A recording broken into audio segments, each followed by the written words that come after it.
Hi, welcome to Lang's Trains. Right now, Lang's tomatoes. What do tomatoes have to do with trains, you may ask? Well, obviously, they both begin with T. Got it?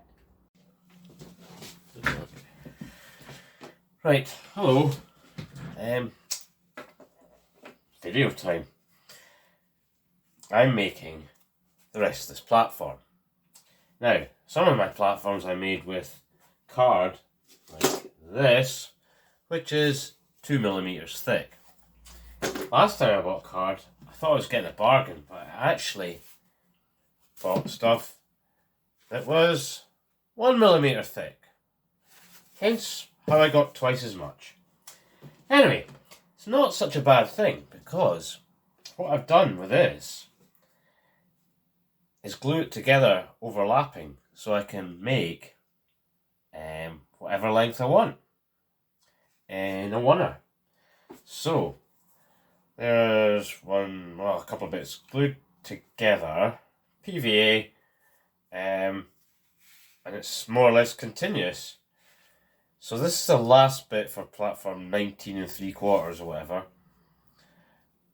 And then that last bit, instead of making a separate bit, a wee dippy bit, it's just not reinforced underneath, so just bend it. And what I do, I've done it different times every time, but I've discovered the way to do this is 17.5mm plus 2, so I'm deciding that Hornby double gauge, whatever you want to call it, height is, what did I just say? 19.5 then, eh? That's my story and I'm sticking to it. So, they're cut with a knife. And then what I've done is folded these bits over so they're in line. Can we see this? I don't know. Fold it over so that when I stick it on the right side underneath, it will be rigid, hopefully. Okay, to be continued. So, there we are. Upside down, obviously. I should say at this point, a couple of things. One, doing this wee bit on the side down there, it's a bit tricky because that's curved, and therefore you can't just have a straight line, it's got to be curved, and I can never figure out. It's a weird 3D geometry thing, but don't worry about it too much.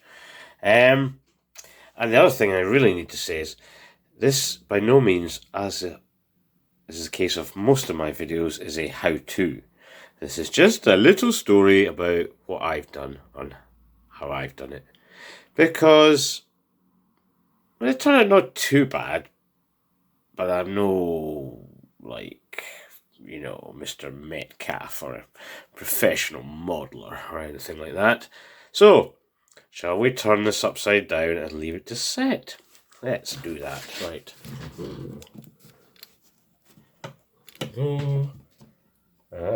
Scary.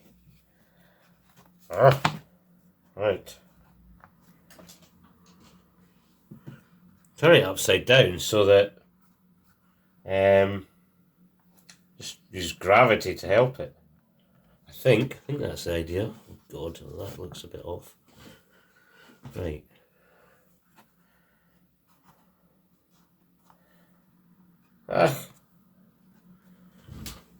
That'll do. Right, okay. Let's stop starting there. It's going still. Right, okay. And now I'm going to paint it. Probably haven't left enough time for it to dry, but I'm impatient. How to paint. Exciting, eh? So this is called La Plancha, this colour, and it's a B&Q tester pot. chose this colour because it ends up looking, to me it looks like tarmac, and a couple of my local railway stations, platforms are tarred. So there you go. So that's that. And next, after I've painted this, I've done several ways. I've tried the white lines on the edge, and I used, I don't know if I think I chucked it, I think it was finished.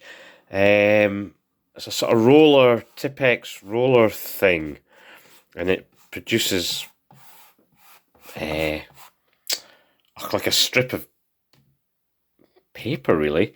I've tried using actual Tipex liquid stuff, but I've got far too shaky hands to do that straight line. So I've come up with another new idea just today. I thought I would cut strips of paper, just white paper, using these newfangled devices. It's like two knives pivoted together with a handle. Scissors, I believe they're called. The idea is that I get a straight line, and the dimension of this doesn't really have to be too accurate, because I'm going to fold it over so that the edge is white as well, which I think is what happens in real life. And yeah, there you go. We'll see how that pans out. Anyway, painting, painting the night away. Okay, pause the new. So there we have it, installed. The paper folding idea, actually, it's not perfect, but probably because I'm so impatient that I sort of should have placed it on and waited till fully dried to fold it over, but that's me. Anyway, I did the other side with Tipex.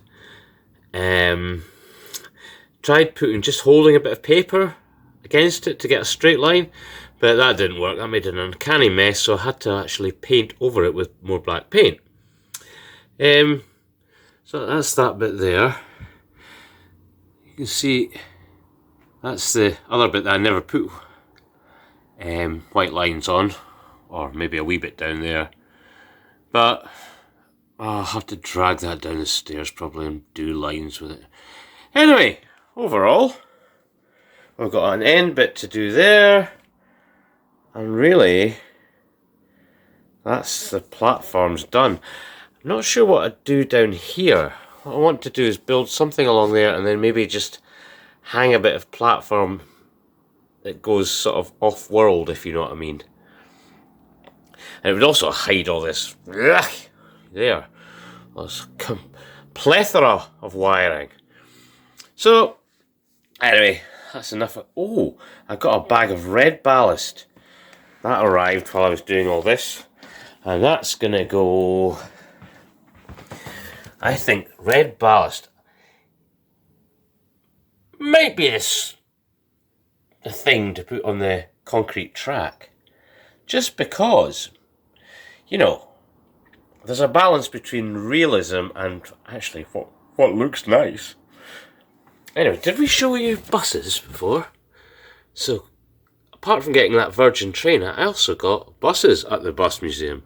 And there's a truck. Oh, and there's the other bus. Anyway, road to paint along there and some scenery to do. It's never ending. Never ending. Can't cope. And what's that? That's a traction tyre or something. Dear, dear, dear. Oh dear, oh dear. What's with the long face? Horse. Squeak, piggy! Right. I think I need a beer. Okay.